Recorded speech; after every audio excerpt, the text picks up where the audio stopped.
Well, kia ora, everyone. It is so good to be able to connect with you all today. Who would have thought that loneliness would be the greatest health challenge, fastest growing health challenge in our time? That's the conclusion of the health general surgeon of the USA. This is what he said in a Harvard Business magazine. During my years caring for patients, the most common pathology I saw was not heart disease or diabetes, it was loneliness. He goes on to explain what he means. The elderly man who came to our hospital every few weeks seeking relief from chronic pain was also looking for human connection. He was lonely. The middle-aged woman battling advanced HIV who had no one to call to inform that she was sick, she was lonely too. I found that loneliness was often in the background of clinical illness, contributing to disease and making it harder for patients to cope and heal. So as he kind of summarizes what he's seen, he says loneliness is associated with a greater risk of cardiovascular disease, dementia, depression, and anxiety. It's a big call that he's making. And this is backed up by another research study by Brigham Young University. It says weak social connections can actually shorten a person's life by 15 years. That's the same as smoking 15 cigarettes a day. Has that kind of damage in our lives. Another study, which actually pulled together 70 global studies from Europe and the Americas and Australia and New Zealand with about 3.5 million people, concluded social isolation or living alone can be more harmful to a person's health than obesity. You see, here's the thing I noticed. We often talk about obesity, we often talk about the dangers of smoking, but we don't really talk about loneliness as the fastest growing health challenge. Now, obviously these studies were done prior to COVID-19, but and it's appropriate that right now all the global health community are trying to get on top of COVID-19. But this challenge of loneliness is just growing all the time. This is a pandemic that we're all facing. You see, lockdown invited us to a life reset. And many of us have thought about our lives prior to lockdown, and we realize how disconnected we were. We've just got really busy with so many things in our lives, and we really didn't have time for people. And so as we kind of come out of lockdown, and as we're kind of getting back into normal life, as it were, we're looking for a healthy life reset. And we realize that we need to be in the context of community with others. Because God never designed us to do life by ourselves. He designed us to be in community with other people. You see, that's why Jesus was very deliberate in the way that he lived. In the Gospel of Mark, we read that Jesus appointed 12 that they might be with him. You see, often we have the picture of Jesus being, surrounded by this crowd, but pretty much a loner.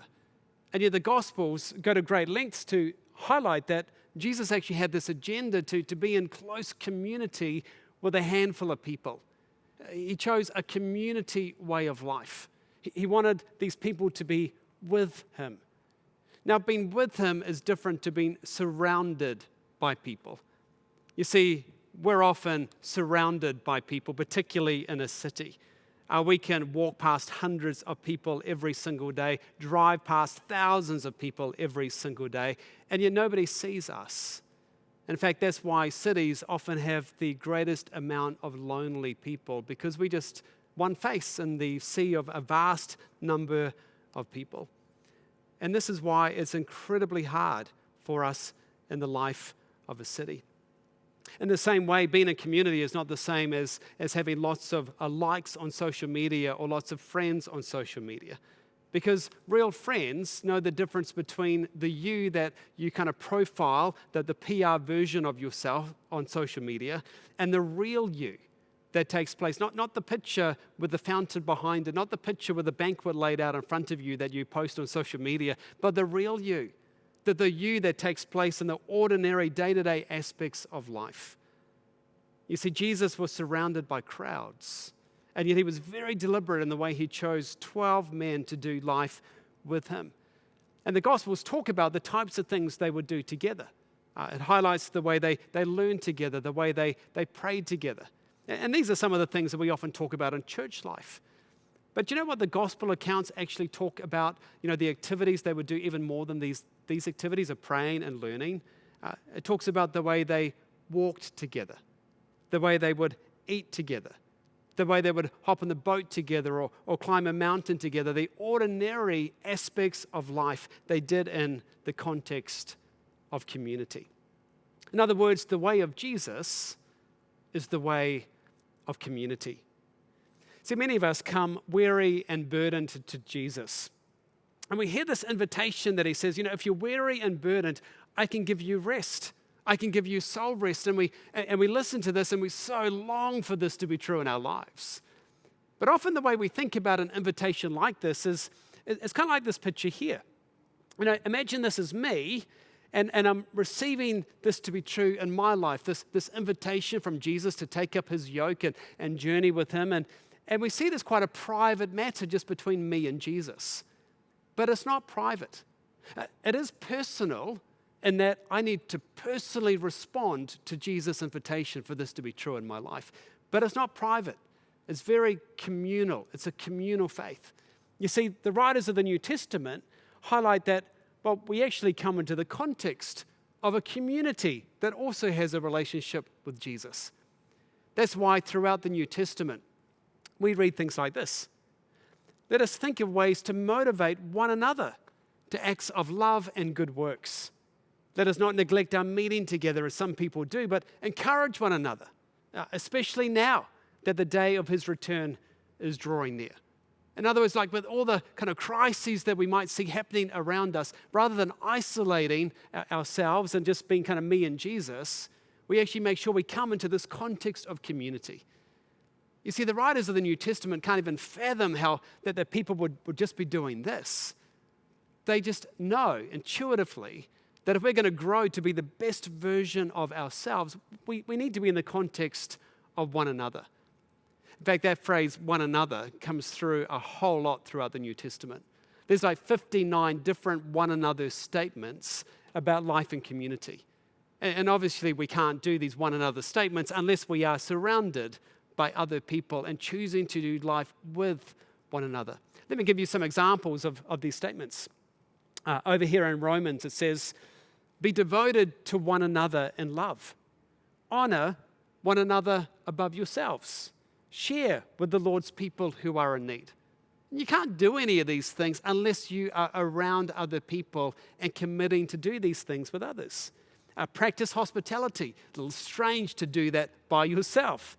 Rejoice with those who rejoice. Mourn with those who mourn. Live in harmony with one another.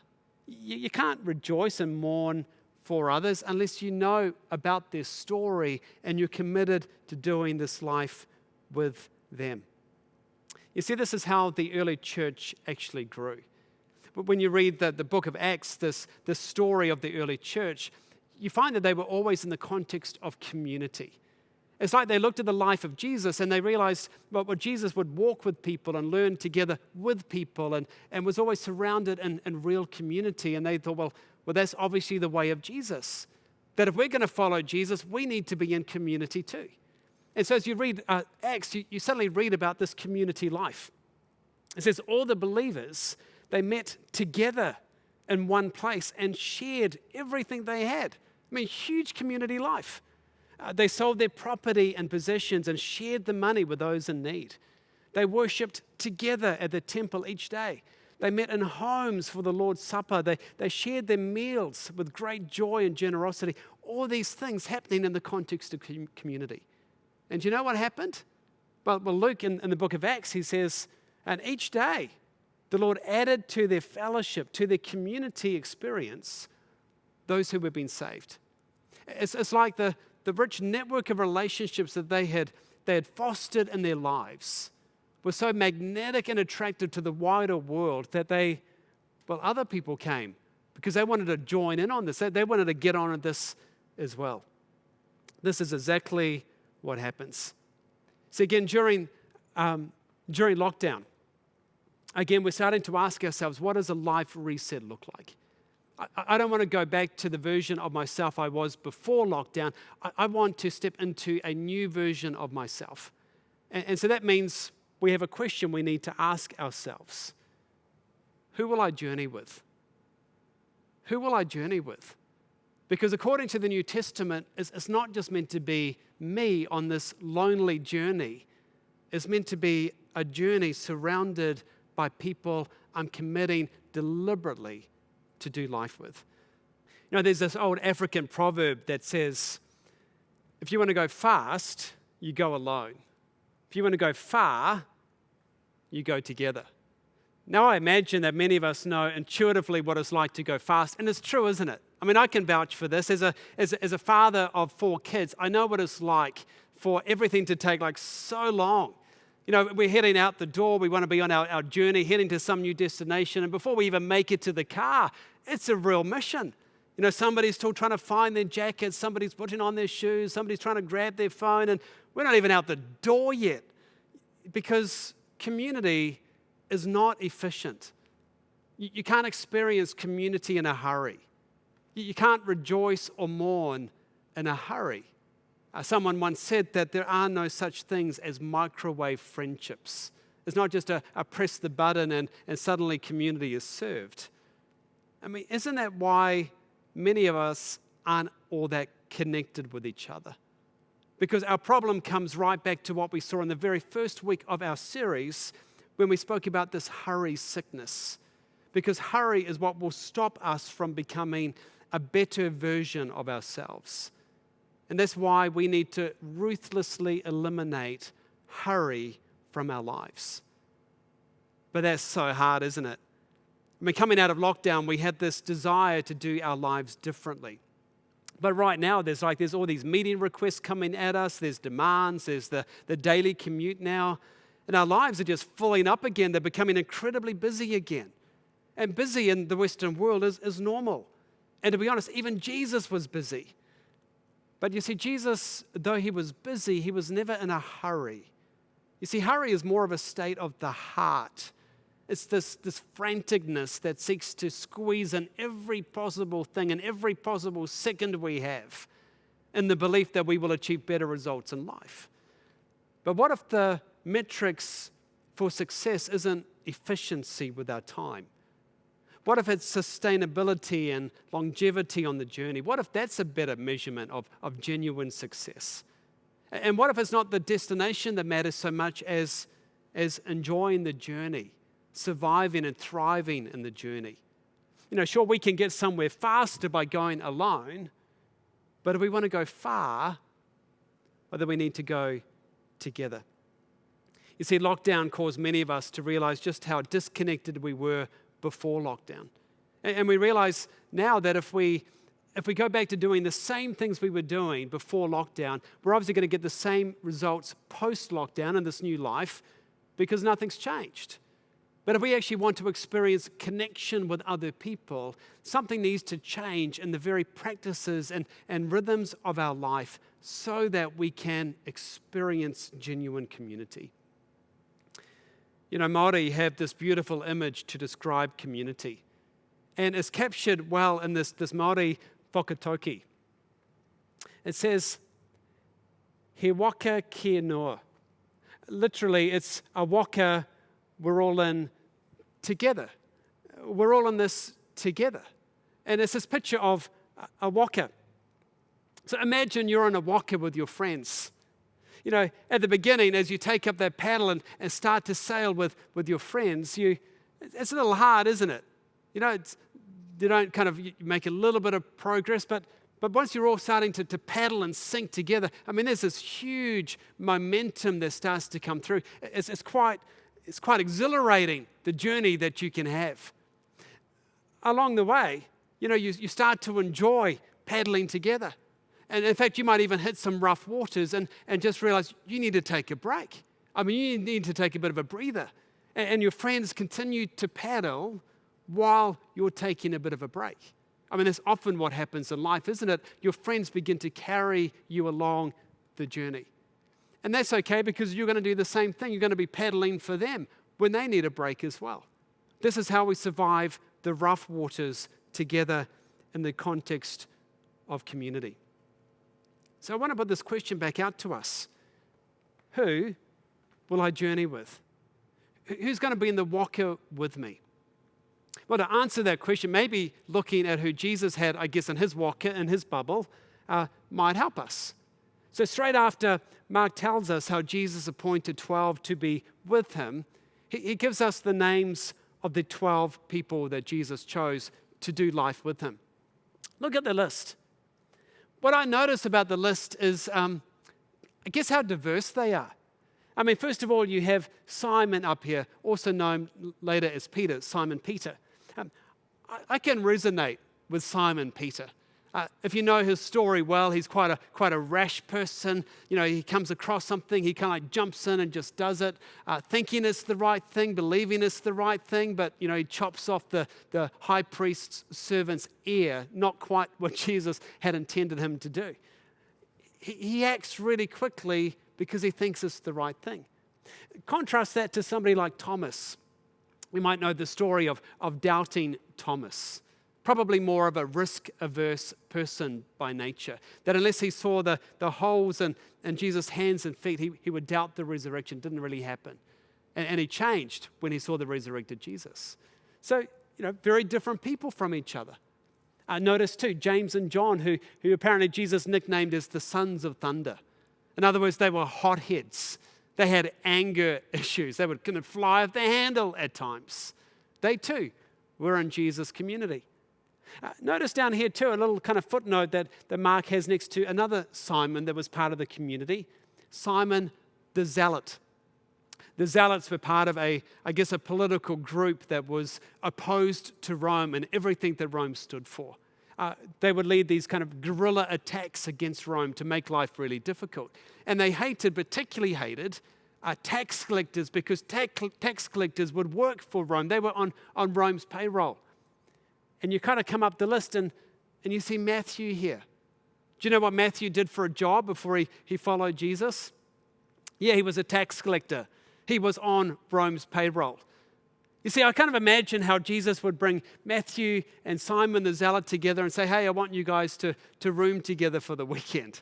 You know, it's kind of like getting the CEO of Greenpeace and a coal miner together and saying, hey, enjoy the weekend together, guys. You see, as I look at this list, one of the things that stand out to me is just how diverse these people really are that Jesus brought into his walker, into his bubble. And I wonder what this might say to us. First of all, I think it says that diversity enriches community life. It's not without its challenges, is it? But we all sharpen each other. I mean, these friends of Jesus were incredibly diverse. Different political ideas, different jobs, different personalities. Some were married, some were single. Some were used to living the high life prior to knowing Jesus. Some really didn't know even what the high life was. But there was something that brought them together into community. There was this core problem, a heart problem, and there was this understanding they had a common Savior. And isn't this what unites all of us together? This core problem and a core Savior that we all have. Notice too, as you look at the list, that these are all imperfect people. Every single one of these people here have flaws. And that's the way it is with all of us. You see, when you genuinely journey with others, it doesn't take long before you start to see these negative traits and the bad habits that we have in our life. And at that point, you might look at this walker and think, I don't want these other people in my walker. And you might even think, I'm just going to choose a walker of one. I'm just going to sail through life by myself.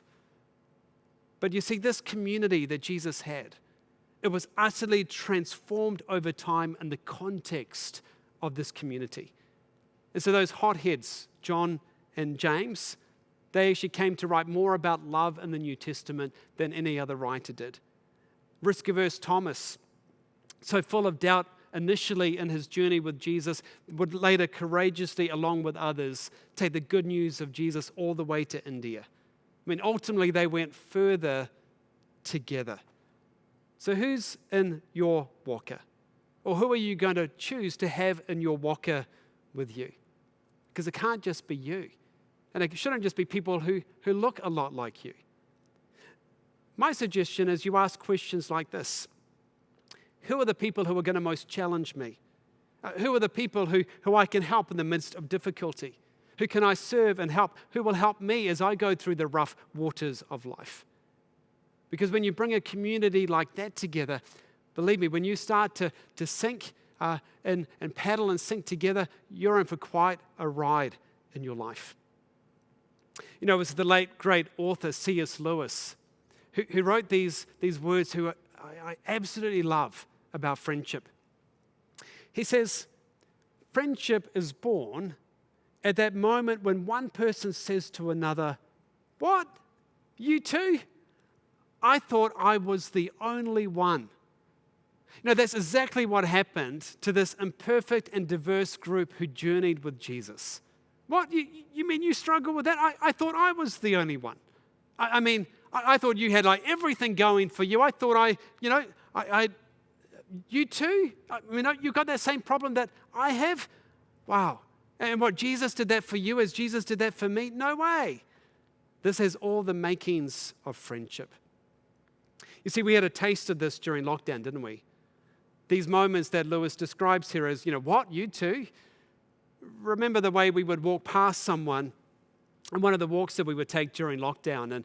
And when you saw somebody, there was this either stopping to talk to them or maybe a quick hi, or at least kind of the East Coast wave as you kind of saw them and you acknowledged each other's existence. Because there was this understanding that we're all in this together. We're the team of 5 million and we're gonna conquer COVID-19 together.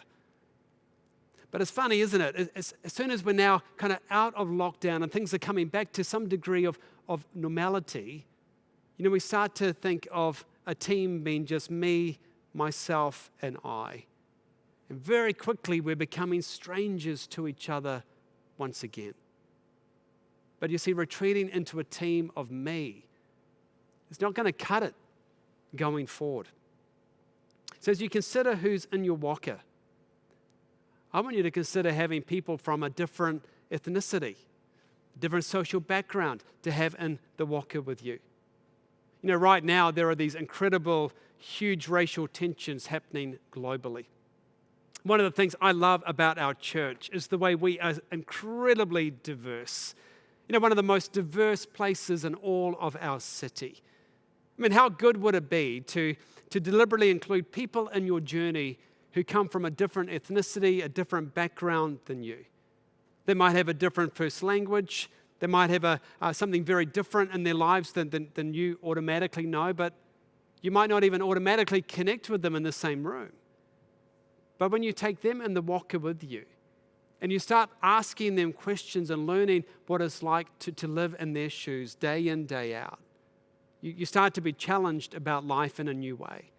That this gives us the glimpse of the kingdom of God in our midst, where we experience the root problems in our lives and we identify that this is the same root problem and that we have the same common Savior, Jesus. And it doesn't take long before you will start to hear those words. What? You too? I thought I was the only one. Along with that, why not include somebody from a younger generation? Research tells us that the kids who have community with other adults go further in life. It helps them to learn and demonstrates community through what you do and the way you speak about other people and community, even in your home. Our young adults, they're crying out for intergenerational community. I hear our older folks crying out and craving community too. But the problem is most of us don't know how to do it.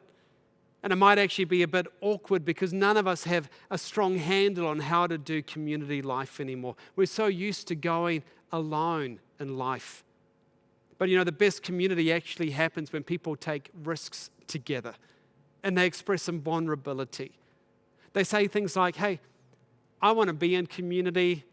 I don't know how to be in community. I don't know how to do all of this. But, right there, when you start a conversation like that, it has all the makings of vulnerability. It has all the makings of forging a great friendship. And so what does it look like to be in community with others? Where do we start? What does it take to move from being this lonely, hurried, pre-lockdown version of myself to being this healthy, connected, post-lockdown life that I can now have? Well, here are some steps that I would encourage you to take over these next few days. First is that you reorganize your calendar. Somebody asked one psychologist what the biggest step they could take to actually put friendships into their life. And the person came back and said, here's the first step you need to take. And it's pretty simple. Assign top priority to your relationships. I mean, that's it. But what we often do is the top priority goes to our to-do list or to our job, to our workplace. And what Alan McGinnis says is, no, you need to assign that to your relationships. And it can just be in small ways. It can be just crafting some margin in your schedule after a meeting, so you're not rushing from this meeting to this meeting to this meeting, but you have some time to linger with other people around you. It might be crafting some space in your schedule designated for community, particular evening a week, particular day through the week where you gather with other people and relearn this practice of Jesus. See, we tend to give our energy to a whole bunch of different things. We need to bring our energy to relationships and plan to connect with other people. Another thing to do is to discuss with your spouse or your family or your flatmates what this might look like. I mean, rather than trying to figure out this just for yourself, bring other people into the dialogue with you. So think, you're in this walker. How can you actually experience going forward in life together? Because, when you look at sailing in a walker, initially it looks quite simple. You just pick up a paddle and you kind of, paddle away and things are going to move. But if you've ever been in a walker before, you realize how hard this is. At the beginning, you might take a paddle and you might kind of stab the person in the back who's in front of you and you kind of scrape them, and because you're all learning something and having to learn to be in sync together. And that takes a bit of time initially. That means, first of all, hopping in the walker and then talking about when are we going to meet? How are we going to do this community thing together? It's going to take a bit of time, and a few things might be a bit awkward at first. But as you start being in sync with each other in community, well, you're in for quite a ride as that walker starts to move. It might also be that in your walker, if you're married, obviously your spouse is the person who is going to disciple you the most. And so why not take this opportunity to nurture your relationship as a married couple? One of the things we have in place here at GCC coming up in a few weeks' time is our Alpha Marriage course. And I want to encourage you to look into this. Robin and myself have been part of an Alpha Marriage course, or are currently, and what we're finding is there are things we're learning about each other, even after 23 years of marriage. And it's just so good to kind of refreshen up and nurture our own relationship with each other. I would really encourage you to look into this and carve out some time for you as a couple. Another thing to do is just to get some people together. It might be even today. You say to somebody, you give somebody a call, you meet somebody, but after even the service, and you just say, hey, can we get together this week? You can even blame it on me. You can say, hey, Pastor JD told us that we need to find somebody to have on the walker, wondering if we could chat about that. And then just like sigh, All I can ask is that you get together with some other people and you start to explore, what does it mean to be in the context of community? Could we give this a try for a couple of months? Meeting together every week, maybe having a meal together, sharing some of the highs and the lows of our week. If you don't know where to start, we can help you as a church community to do that. We can connect you with other people through, might be a mentoring relationship or a serving team or a neighborhood group or somebody that we know has a common interest to yourself. But what we need you to do is to share your name and desire for that with us. And then we can connect you with other people here at GCC. You see, Jesus sends us an invitation. He says, come follow me.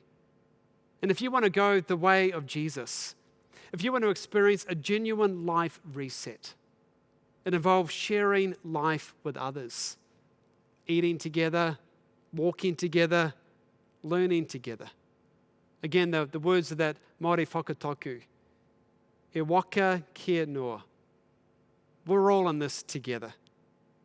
So it's time to decide who you're going to have in the waka with you. Who are you going to journey with? And then just pick up your paddle, take your seat, and you're going to be in for a real ride ahead.